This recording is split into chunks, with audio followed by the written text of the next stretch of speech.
Hello, and thank you for coming to my presentation. I'll be presenting you the work that I was doing over the summer at Northrop Grumman. We're further developing the capabilities of the CSA tool, Cyber Situational Awareness tool.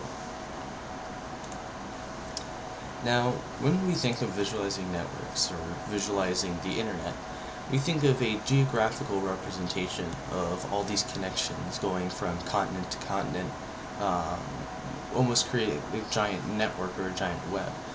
Now, for a cyber forensics investigation, this geographical representation doesn't really give an analyst any scientific value, because he's looking for specific targets or some sort of motive that the hacker is looking for. So if he's just looking at geographical representation, the data that you get from that really is meaningless. So the situational awareness tool aims to provide a organized look at this data, or the organized look at the network of interest. So, for example, this CSA tool could appeal to a systems analyst for an organization or a business, because he wants to see where in his business attacks are being targeted. Are they being targeted at the central data structure for their system, or their employees that they have? So this CSA tool can easily target those areas and show the systems analyst where the attacks are being targeted. So you might think, the previous screenshot, what did those boxes mean? What did the maps represent? Now, these boxes you can think of as a neighborhood of houses, and those houses are specific computers. Computers host which have a specific IP address. Now, if you think of houses, the address of the house shows where it is located on the neighborhood. Now, the IP address of a computer shows where it's located on the network. So, the bigger the neighborhood, you're going to have a bigger network, and these boxes represent those networks. So, as your neighborhood of computers grow, the boxes will grow as well. So you'll get this concentration of larger and smaller boxes depending on how big those networks are. So the boxes are sectioned off into organizational units of ownership, and the larger the box, the bigger the ownership of IP addresses are. So if you're looking at this at a global scale, you have continents, and in each continent is a country, and in each country you have a whole bunch of internet service providers. And then in each internet service provider there are specific organizations. So organizations are going to be your base unit for the squares, and those are going to be your smallest squares. And as you build more organizations in an internet service provider, you're going to get larger. And so it's this idea of who owns what IP addresses, and how big each box is going to be because of the amount of IP addresses it holds. So this concept can allow a systems analyst to map their own network and see where their IP addresses are. And the bigger their subnets are, or the bigger their networks are, the bigger the boxes for their networks are going to be. So the CSA tool provides a lot of data analyzation tools. For example, the search bar to the far right of that screenshot. You can search for specific IP addresses or organizations, which is helpful for pinpointing areas on the map where an IP address or organization is. There's also a network analytics bar, which provides route functionality, such as border gateway protocol routing, where it calculates the routing jumps between two IP addresses. There's also a function for live streaming events. So if you had a network sensor on your network, you can it was detecting specific events, you could have it so the live stream events show up on the CSA map. And another function of CSA is it allows plugins. So specific clients who buy CSA will be able to craft their own plugins to make CSA better suit their own needs as an organization. So these plugins allow more functionality for CSA, and it allows them to modify elements such as the IP deep dive page, which is which allows you to go to a specific IP address and see more information about it. Now, this deep dive page was one of the parts I was working on over the summer, further developing. Before I was working on it, there was publicly accessible information about the IP address. So where is it in the world? Its geographical location. Each IP address correlates to a specific geographical location. So you can get this information publicly, and we can include it for the additional information about an IP address. So there's also CSA map specific information, where the IP address is looked in context with the CSA map, and its purpose in the map is determined with the specific ownership levels. So plugins allow CSA to incorporate remote data for specific companies or specific network sensors, and allows it to incorporate into CSA. Now, the plugin that I was working on allows you to graphically display data into CSA via the deep dive page. Now, this deep dive page, from my work over the summer, it allows you to put in log data that was collected from network sensors such as IDS or firewall computers on the network, and it puts the data into the deep dive page and allows an analyst to use various functions to analyze where the specific IP address is located. So when I was dealing with data over the summer, I was dealing with 4.5 gigabytes of intrusion detection alerts, connections, and firewall notifications. So the log data plugin, the plugin I was working on over the summer, came in 3 parts. There is a button, deep dive page module, and a data visualization. And so the pivot, or the data button pivot, is a feature of my program that you'll see in the demonstration, which allows you to see various connections from an IP address or host across the network. So let's say you were to look up a specific IP address on the map. Looking at this IP address, you could see something shown in the screenshot, a little button to the far right that will allow you to see connections from all the computers on this specific network. So seeing these connections, an analyst can determine what computers had communications with the computer of interest. So an example of this is if one computer on the network was known to have malicious activity, and it had some sort of communication with the computer you were currently looking at, you could say, well, there might be a virus on that computer that I'm looking at because this computer that I knew had a virus talked with this computer. So you can make these connections and draw conclusions, or you can guess at if a computer has certain attributes based on its communications with other computers. Another section, the deep dive module I was working on, was part of the IP deep dive page.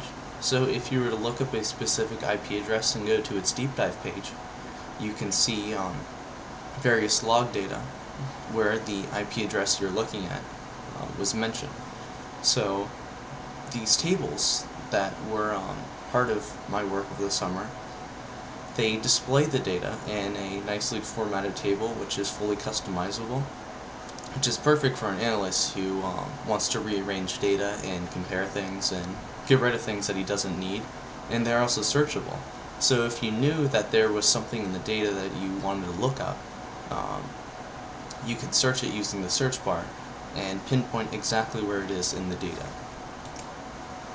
The last part that I was working on was the data visualization. Now, this data visualization consists of all the data that was present in a specific table. And so for each table on the deep dive page, there is a visualization option which allows you to take the data and put into a visualization form. So in this visualization, there is a main circle which represents the table. And immediately inside the circle are subcircles. And these subcircles correlate to the columns that were present in the table. So if there was an IP address column, a timestamp column, those will be the subcircles. This will be the subcircles in the main circle. And then in those subcircles, or those column circles, there will be individual data points which correlate to the relative frequency of unique data values. So if there was, let's say, a data value for Google.com, CNN.com, and ABC.com, those will be all represented by circles in that column circle. So if Google.com was accessed twice as much as CNN.com, Google.com circle will be twice as large. So it scales based on its relative frequency to other unique data values in the specific column. So now I'm going to show you a demonstration of my program. So as you can see, there is CSA is an in-browser application which allows it to go cross-platform to any operating system and still function correctly. And so you can see you can pan and zoom and in CSA.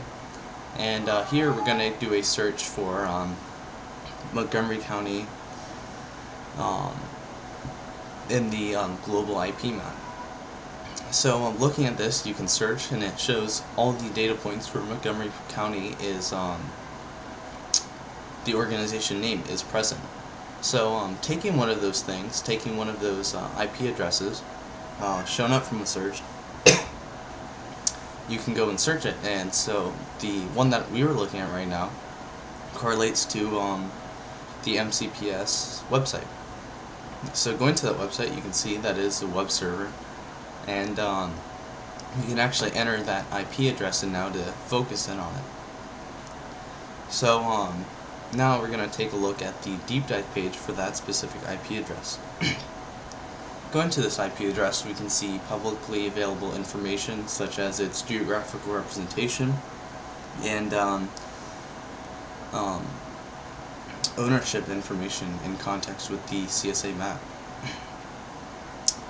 So for the tables that come up from this deep dive page, we can see different columns or certain IP addresses that are associated with this IP address of interest for MCPS.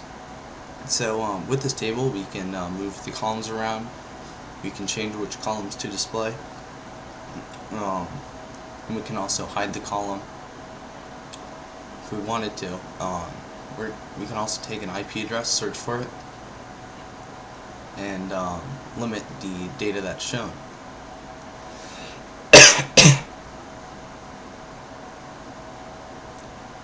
So here's another table, HTTP. This table shows any URLs that were accessed in the dataset, given the IP address of interest. So with this, we can see any websites that were visited or mentioned by this IP address. And we can also change the columns display to also show usernames and passwords. And so refreshing the table, we can see that there is a password hit and a username hit. And what this could do for a systems analyst is see what elements of the network were being accessed by this specific IP address. So going to the IDS table, we can see specific hits by the intrusion detection system that flag some of the traffic to this IP address or from the IP address as malicious. we'd see a ghost RIT detector flag was issued and a JavaScript object tag was issued. So going to this IP address on the map again, we can use the data pivot button to show any IDS connections that were made. So pulling up the settings, we're going to change it to IDS, and we're going to see any instances of the data where it was either the source or the destination. And this also gives you the option to change what time frame to look at. So clicking the button, we can see that this web server was accessed from China and Japan, and both of these instances were malicious. So we can deduce from this information that the China organization was attempting to hack our web server and gain access to it. And also in Japan, we can zoom in and determine what organization was trying to access this IP address. So going in again, we can change our table, our data of interest to any connections. And so changing this table, we can see any connections that were made to or from the our IP address that we're looking at. So clicking around, we can see any connections that were established to our web server. And then we can remove this map. Another function that we can do is statically load files that were previously saved. And so in this example, we are using a instance where Anonymous, a global hacking group, published a list of IP addresses that they said that they were going to attempt to hack. And so loading this table and loading a concentration view of this information, we can see what organizations were targeted and in what frequency. So we can see that a lot of this data was coming from the North America, where Anonymous said that they were going to hack a lot of computers in North America. So those red or yellow sections are areas where more IP addresses are being targeted. So you can almost think of this as a weather map, where those red areas are the more severe areas, or the areas where it's more concentrated on the attack. Now, my final area that I was working on this section is the visualization of this data. And so for each table, we have this visualization right here that we're looking at, and we can zoom in on different columns and see what frequency each of these data values are. So in there, you saw the status code column, and in that status code area, there was a value 200, and since that 200 was the biggest data value, it was represented by the biggest circle. Now, I'd like to thank you for listening to my presentation. I'd like to thank Northrop Grumman for having me over the summer. I'd like to thank my parents for taking me to my internship every day, and my teachers who helped me get prepared for this internship. Thank you. Are there any questions?